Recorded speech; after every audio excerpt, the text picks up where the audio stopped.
So once you've got your SmartArt on your document, it's time to start adding some content. I suggest doing content first and looks later because you want to make sure that you have all of the different shapes and objects that you need inside your SmartArt with all the different information before you start really adjusting it.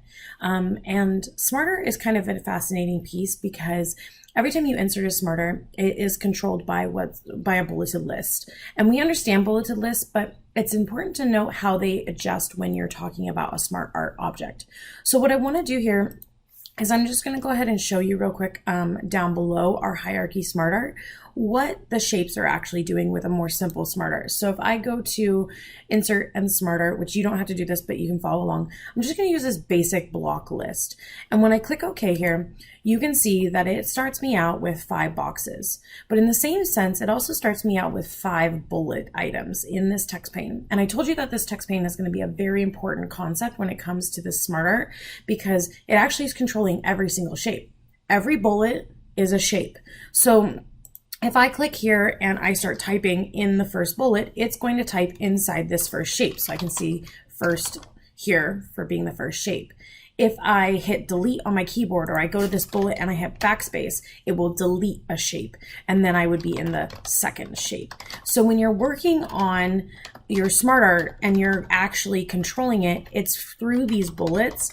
And so if you're over here and you're clicking on the shapes and you delete them, and you attempt to, it will delete the bullet over here, but when you start working with sub-bullets or sub-concepts inside of an object, that's when things can get complicated. So if I go to first here, for instance, and I hit enter, it will add a shape. Now, there's an option to become a sub-shape, so that way, or a sub-item, so that way I can give more information on something. So just like we have in our bulleted list, we can demote the bullet.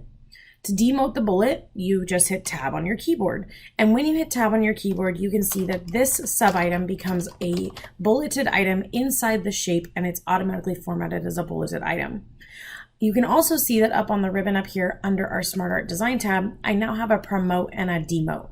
So what I'm trying to show you is that I can actually control everything about my shapes inside my SmartArt, the levels that they're at by utilizing this bulleted list. Because if I add another sub item, you'll see that it adds another bullet. But when I hit enter, and if I wanted to pop back out to add another shape, I could promote this, or I could hit shift tab, and that will also promote it.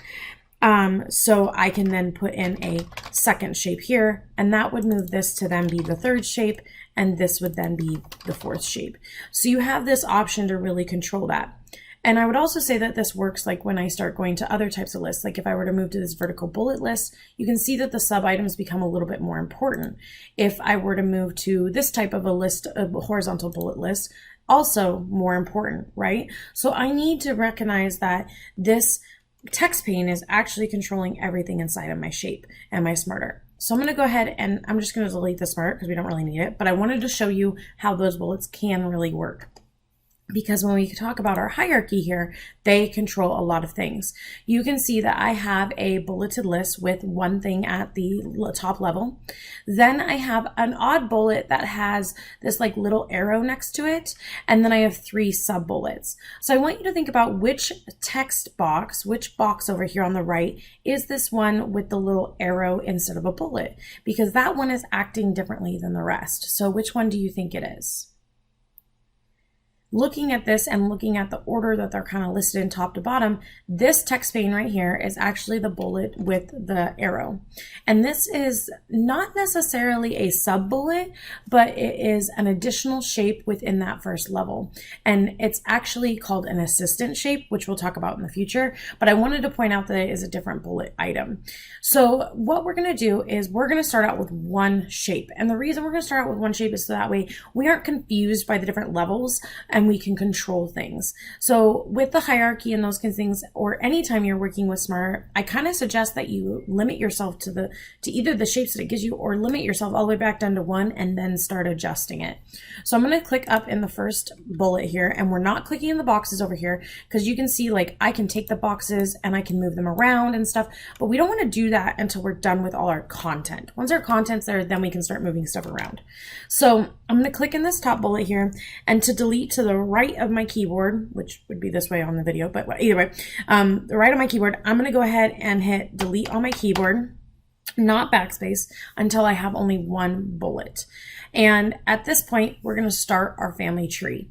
We're going to go ahead and pick a side of your family. It doesn't matter who it is, but pick your grandparents on your family side, one of the sides. So I'm going to go ahead and work on my dad's side of the family. So my grandpa's name is Pete.